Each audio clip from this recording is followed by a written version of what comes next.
The internet exploded on June 19, 2025, when eagle-eyed fans discovered that Selena Gomez and Hailey Bieber had unfollowed each other on Instagram, officially ending their 27-month social media truce. This mutual unfollow caught everyone completely off guard, especially considering the public peace treaty these two had maintained since March 2023. The drama between Selena Gomez and Hailey Bieber stems from their shared connection to Justin Bieber. Selena dated Justin on and off from 2010 to 2018 in what became one of the most scrutinized celebrity relationships of the decade. The same year Selena and Justin broke up for good in 2018, Justin married Hailey, creating an inevitable triangle that would fuel years of speculation and fan wars. For years, the internet was consumed with rumors of a bitter feud between Selena and Hailey. Fans scrutinized every social media post, every public appearance, and every interaction for signs of drama. The tension reached a breaking point until something unexpected happened in October 2022 at the Academy Museum Gala in Los Angeles. The two women shocked the world by posing together for smiling photographs, appearing to publicly end their alleged feud. This surprising peace treaty became official in March 2023 when both women followed each other on Instagram. The move came after Selena had urged her fans to stop harassing Hailey online. "I've always advocated for kindness and really want this all to stop," Selena wrote on Instagram stories at the time, after Hailey had reached out to her about the online abuse she was receiving from Selena's fanbase. During their 27-month truce, both women made public displays of support for each other. When Selena got engaged to her boyfriend Benny Blanco in December 2024 after 1 year of dating, Hailey double-tapped the announcement, showing her support. Selena returned the favor by liking an Instagram post from Hailey's Rhode skin account, celebrating her first Vogue cover in May 2025. Most notably, when Hailey received death threats from online haters in 2023, Selena backed her via Instagram stories, calling for kindness and speaking out against bullying. However, cracks began to show in recent months. Justin Bieber's behavior became increasingly cryptic, with the Grammy winner posting weird Instagram rants and memes without explanation. More tellingly, Justin recently unfollowed Selena's fiancé, Benny Blanco, on social media, raising questions about his motivations and mental state. The timing of the unfollow becomes even more suspicious when considering recent business developments. Hailey's Rhode skincare brand recently secured a massive $1 billion acquisition deal with ELF Cosmetics, marking a significant milestone in her entrepreneurial journey. Not even a week after this major business announcement, Selena posted a photo of herself blowing a kiss with a "Still Here" caption, which many interpreted as either shade or a confident statement. Fan reactions to the unfollow have been explosive and divided. Selena's supporters, known as Selenators, have largely praised the decision as long overdue, suggesting she's finally protecting her peace and stepping back from unnecessary drama. Her net worth is about $300 million, less than half of Selena's, one Selenator claimed, pushing back against theories that jealousy motivated the unfollow. Meanwhile, Hailey's supporters have suggested different motivations. Selena saw that Hailey became richer than her and got super jealous, one pro-Hailey user wrote on X, formerly Twitter. However, this theory quickly drew backlash, with fans pointing out the inaccuracies. Hailey is not a billionaire. She may have sold her company for $1 billion, but she wasn't the sole owner, one fan corrected. A significant portion of fans expressed pure exhaustion with the ongoing drama. "Not again this stupid drama, imagine how tired we are," they wrote, while another pleaded, "Lord, let us be free." This sentiment reflects the broader public fatigue with celebrity feuds that seem to resurface cyclically. The unfollow has reignited speculation about the true nature of their relationship during the truce period. Many fans now question whether the two women were genuinely friends or simply maintaining a facade to stop the toxic fan wars that had dominated social media for years. The mutual benefit of their public peace was obvious. It reduced harassment for both parties and allowed them to focus on their respective careers and personal lives. Technical analysis of the Instagram unfollow suggests that one party may have blocked the other to create the appearance of a mutual unfollow. Fans have speculated that either Bieber or Gomez blocked the other to look like a mutual unfollowing rather than a one-sided decision. The business competition angle cannot be ignored. Both women have built successful beauty empires, Selena with Rare Beauty and Hailey with Rhode. The financial success of both brands creates an inherent competitive dynamic, especially when both are targeting similar demographics and market segments. Hailey's recent billion-dollar deal with ELF Cosmetics represents a major validation of her business acumen and could have triggered feelings of competition. Adding fuel to the speculation fire are ongoing rumors about marital issues between Justin and Hailey Bieber. The couple, who welcomed their son Jack Blues in August 2024, have faced rampant speculation about their marital status, according to recent reports. Justin's cryptic social media behavior, including his alleged subtle jabs at Selena and his decision to unfollow Benny Blanco, suggests possible underlying tensions. Despite the speculation, Hailey addressed the persistent rumors in a May 2025 interview with Vogue, insisting that her marriage to Justin remains strong. You would think after having a child, people would maybe move on, chill out a little bit, but no, the makeup mogul told the publication, expressing frustration with the continued scrutiny. The Unfollow represents more than just a social media gesture. It reflects the complex reality of celebrity relationships in the digital age. For Selena, who is 32 and recently engaged, the decision might represent a desire to move forward without maintaining connections to her past. For Hailey, who is 28 and focused on her business success and motherhood, the Unfollow might signal a similar desire to focus on her current priorities. Neither Selena Gomez nor Hailey Bieber has publicly commented on the Unfollow, leaving fans to speculate about the true motivations. Representatives for both women have not responded to media requests for comment, maintaining the mystery around their decision. The situation highlights how celebrity social media behavior has become a form of performance art, where every follow, unfollow, like, and comment is analyzed for deeper meaning. In this case, the June 19, 2025 Unfollow has successfully reignited public interest in a story that many thought had reached its conclusion. As fans continue to debate the motivations and implications, one thing remains clear. The Selena Gomez and Hailey Bieber saga continues to captivate public attention, proving that some celebrity stories have remarkable staying power in the social media age. Whether this latest development leads to renewed public conflict or simply represents a quiet end to their digital connection remains to be seen. Colonel Blake? Yes, sir. Excuse me. My fault. You out there? Do you hear me? This is Lieutenant Colonel Henry Blake. Do you hear me? Son of a gun, here's pretty good. He was the heart of MASH, the soul behind the laughter, and then he vanished. When McLean Stevenson suddenly left the show at its peak, no one knew the truth, until now. What really happened behind the scenes will break your heart and change the way you see one of TV's most beloved characters. Before MASH, McLean Stevenson wasn't a household name, but he had something: charisma, warmth, and a rare comedic timing. When he landed the role of Lieutenant Colonel Henry Blake in 1972, everything changed. Audiences immediately fell in love with Blake, the bumbling, well-meaning commanding officer who brought levity to the horrors of war. Stevenson brought a depth to the role that no one expected. Beneath the jokes was a man trying to hold his unit together, and it resonated. By the show's second season, Maz H had become a ratings juggernaut, but behind the scenes, Stevenson was growing restless. He had been working in television for years, often in supporting roles or behind the scenes. MASH was his breakout, but success came with a cost. The realization that no matter how beloved his character was, the spotlight was shifting elsewhere.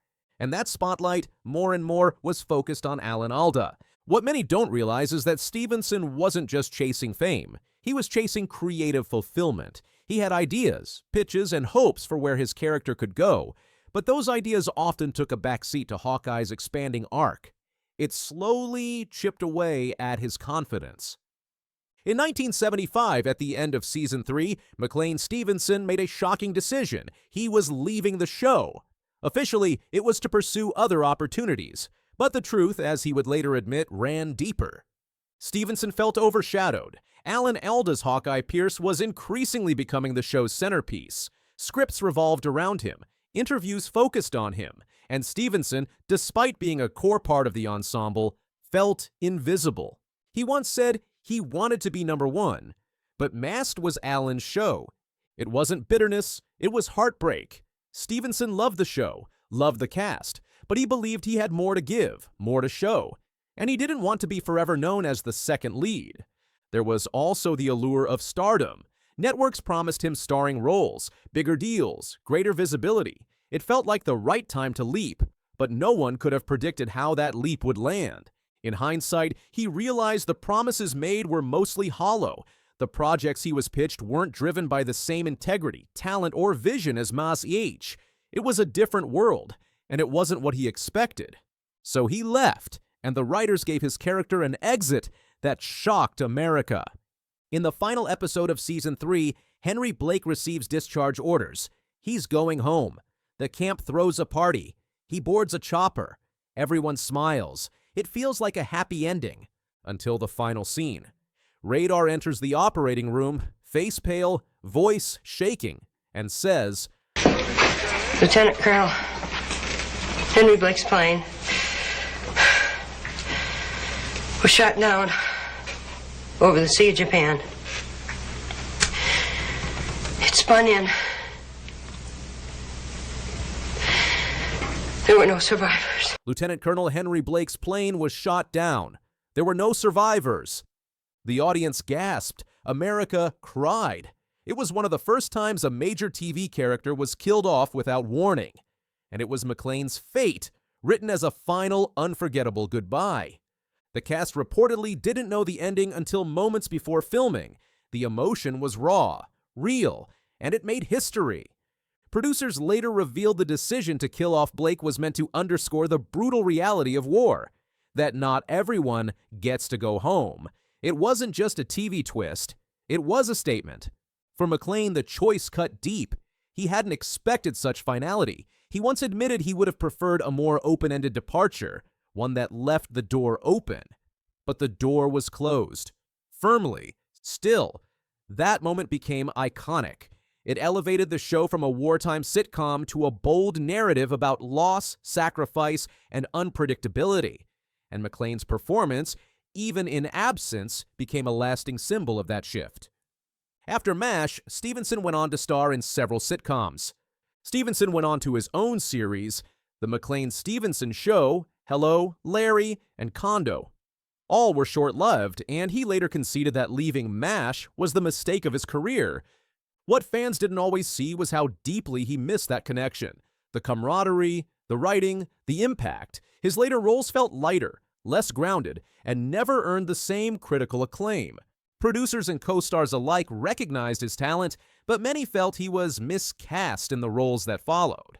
He was trying to recreate Henry Blake in shows that didn't understand the heart behind the humor. Off-screen, Stevenson was generous and humble. He rarely spoke ill of Mazich or its creators, but those closest to him said it lingered, the ache of what might have been. He was often invited to Maz H cast reunions, interviews, and tribute specials, and when he showed up, the love from fans was overwhelming. It reminded him, and the world, of just how powerful his performance truly was.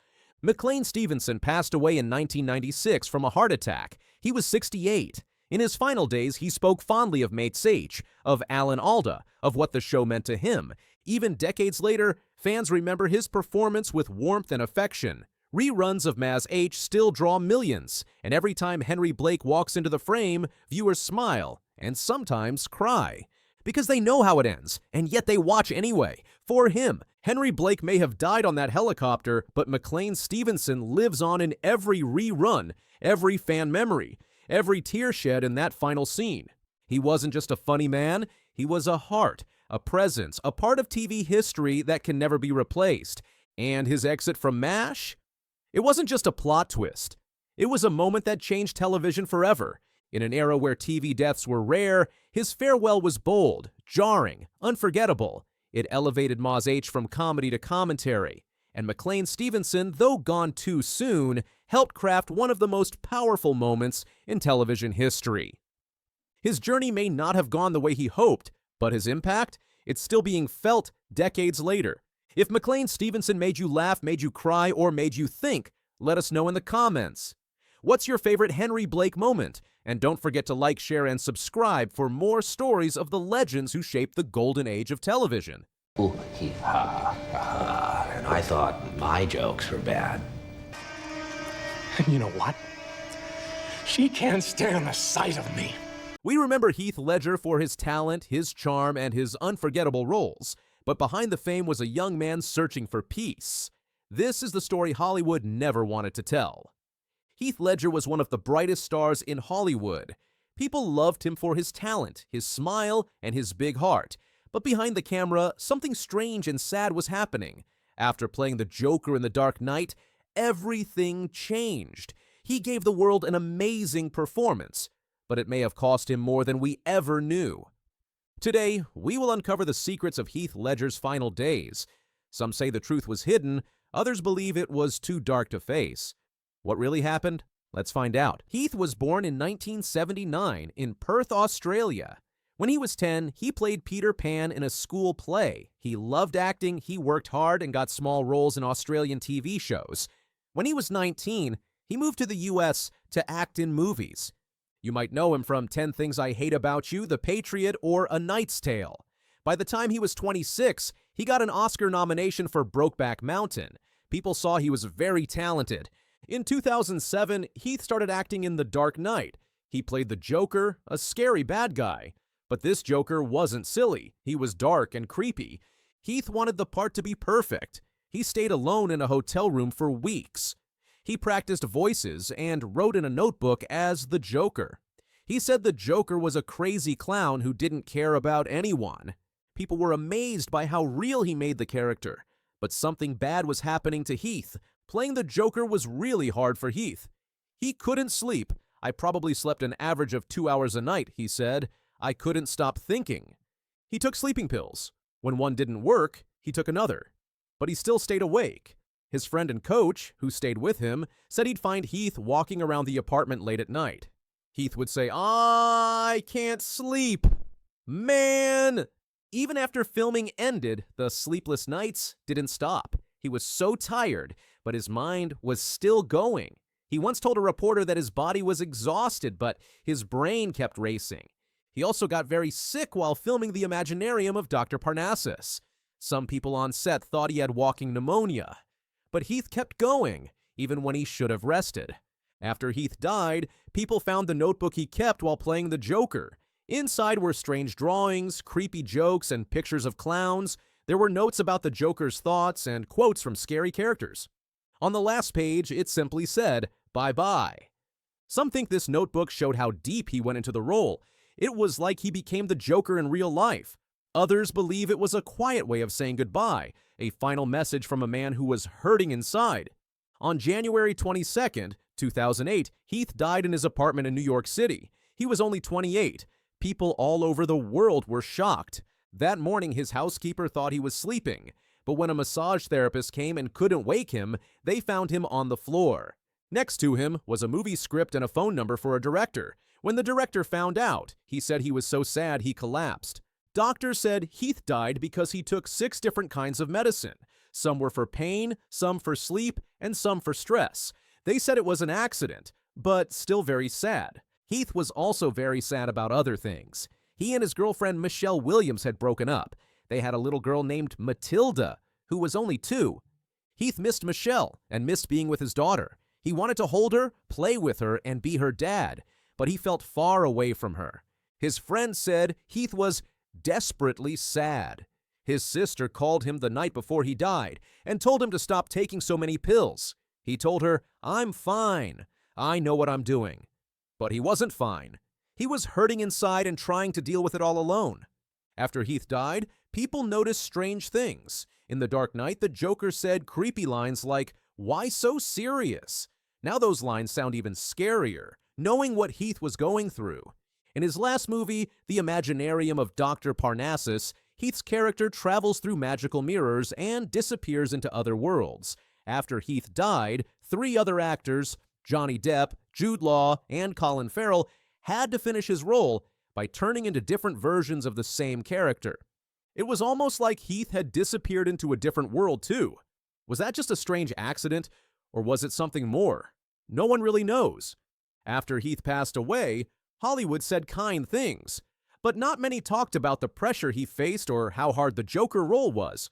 Some people think Hollywood didn't want to talk about the dangers of mixing medicine or how much stress actors go through. Heath's dad later said it was totally his fault. That was hard for him to say, but he wanted people to know the truth. Even though Heath is gone, people still talk about him. His Joker is called one of the best performances ever. He even won an Oscar after he died.